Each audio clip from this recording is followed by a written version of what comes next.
Welcome back to this new inspirational video. Today I wanted to go on with chapter 16, some further explanations from the book The Science of Being Great. Now this means that I skipped actually a few chapters here and there.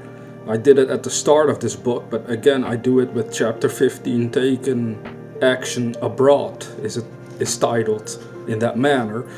It's fairly similar to the previous chapter we already covered, so I figured let's just go over the basics, because the idea behind me sharing some of these chapters from these books from 100 years ago is to remind us of great ways on how to go about realizing our dreams. So in this chapter and the next one, Wallace shared some good points again, and that is when I will stop the narrations for this book and start with a new one. I have some exciting new books that I really wanted to share that are also over 100 years old, go figure, but they contain great jewels of wisdom. They're really awesome. But for now we gotta finish this one, the main points that I wanted to share from this book, that is. So let's begin. Wallace started out by saying, "We go back here to the matter of the point of view, for besides being vitally important, it is the one that is likely to give the student the most trouble. We have been trained partly by mistaken religious teachers to look upon the world as being like a wrecked ship, storm-driven upon a rocky coast. Utter destruction is inevitable at the end, and that most that can be done is to rescue perhaps a few of the crew. This view teaches us to consider the world as essentially bad and growing worse, and to believe that existing discord and inharmoniousness must continue and intensify until the end. It robs us of hope for society, government and humanity, and gives us a decreasing outlook on contracting mind. This is all wrong. The world is not wrecked. It is like a magnificent steamer with the engines in place and the machinery in perfect order. The bunkers are full of coal and the ship is amply provisioned for the cruise. There is no lack of any good thing. Every provision omniscience could devise has been made for the safety, comfort and happiness of the crew. The steamer is out on the high seas, tacking hither and thither because no one has yet learned the right course to steer. We are learning to steer, and in due time will come grandly into the harbor of perfect harmony. The world is good and growing better. Existing discourse and inharmonious conditions are but the pitching of the ship incidental to our own imperfect steering. They will all be removed in due time. This view gives us an increasing outlook and an expanding mind. It enables us to think largely of society and of ourselves, and to do things in a great way. So as you can already tell by the start of this chapter, what we're really learning through this book is again the importance of having an optimistic frame of mind. In fact, that is constantly coming back through all of these chapters. There's one theme. It's all about how we're using our mind, and he uses the term great and greatness. So if we start to consider that for ourselves, we're going to have to use our minds in a great way to achieve greatness in our own ways. Again, we don't do it to become arrogant or full of ourselves, but simply to make the most of ourselves and to be the best version of ourselves that we can be for everyone else around us as well. That is the idea of being great, the science of being great. Now you want then to say that furthermore we see that nothing can be wrong with such a world or with any part of it, including our own affairs. If it is all moving on toward completion, then it is not going wrong. And as our own personal affairs are a part of the whole, they are not going wrong. You and all that you are concerned with are moving on toward completeness.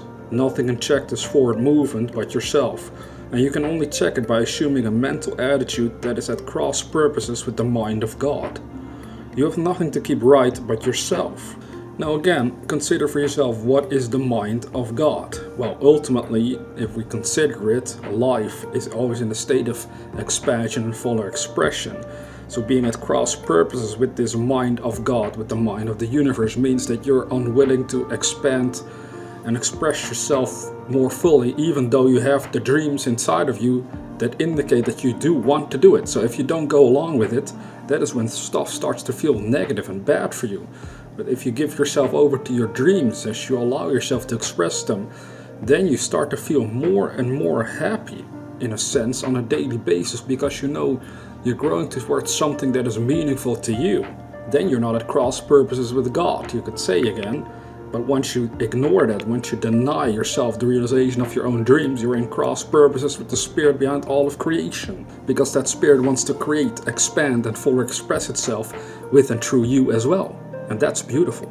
Now, you have nothing to keep right but yourself. If you keep yourself right, nothing can possibly go wrong with you, and you can have nothing to fear.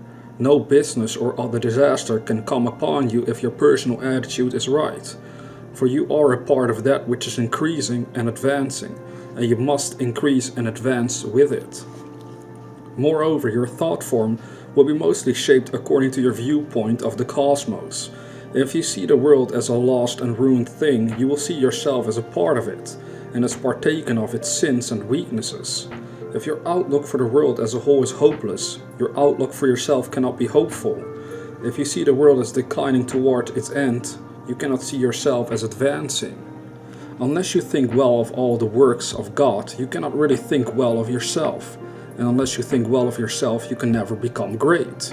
You see, again, he's talking about how we're using the mind. So this is not very complicated. This is all just a matter of considering for yourself what it means to be great in your own life. You see, if you have a dream, which we all have, if you become highly successful of it, you would consider that a great thing. So fill your mind with that. Focus it on that. Don't focus on the negative. That's essentially what he's reminding of us here. Now, he went on to say, I repeat that your place in life, including your material environment, is determined by the thought form you habitually hold of yourself.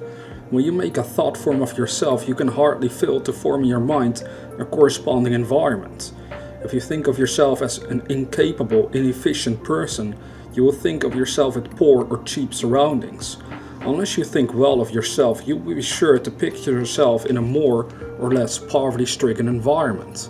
These thoughts, habitually held, become invisible forms in the surrounding mind stuff and are with you continually.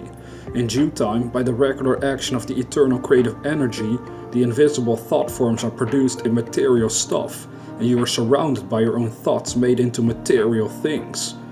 See nature as a great living and advancing presence, and see human society in exactly the same way. It is all one, coming from one source, and it is all good. You yourself are made of the same stuff as God. All the constituents of God are parts of you. Every power that God has is a constituent of man. You can move forward as you see God doing. You have within yourself the source of every power. And that is the end of the chapter. Now, to me, these further explanations are just kind of a complete reminder of everything that we've talked about so far with the chapters we shared. So it shouldn't be that complicated by now for you to consider this for yourself and to see the truth behind what he just wrote. From personal experience again, I know that the ending of this chapter is right, it's true, where he described that these thoughts that you habitually hold in your mind become invisible forms in the surrounding mind stuff and are with you continually. In other words, what's going to happen is that you keep getting inspired and attracting ideas and inspiration and motivation from the surrounding atmosphere to make your dream a reality. As long as you stay focused in that manner, you will grow there, you will get there. It's the same for me. As long as I keep my mind focused on the goals I have, in this case for my YouTube channel and other goals in life, I can clearly tell that I'm growing towards it, and nobody can deny that I'm not growing towards it. They can actually see it. At times it might take some time to see some evidence physically speaking that I'm really growing towards something, but as I keep working on a goal, sooner or later more and more stuff starts to show up physically, and then, I have evidence that it's true, that these thought forms are actually surrounding me and creating my environment.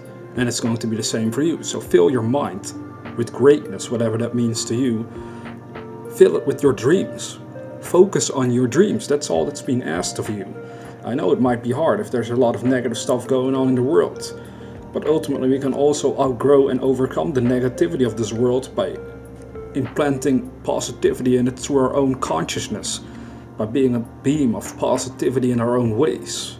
And you can only be that if your mind is full of positivity and focused on greatness itself. So consider it and consider it well. Now, if you're new to this channel, be sure to subscribe to receive inspirational videos on a regular basis. And with that being said, dear viewer, never forget that we are the dreamers.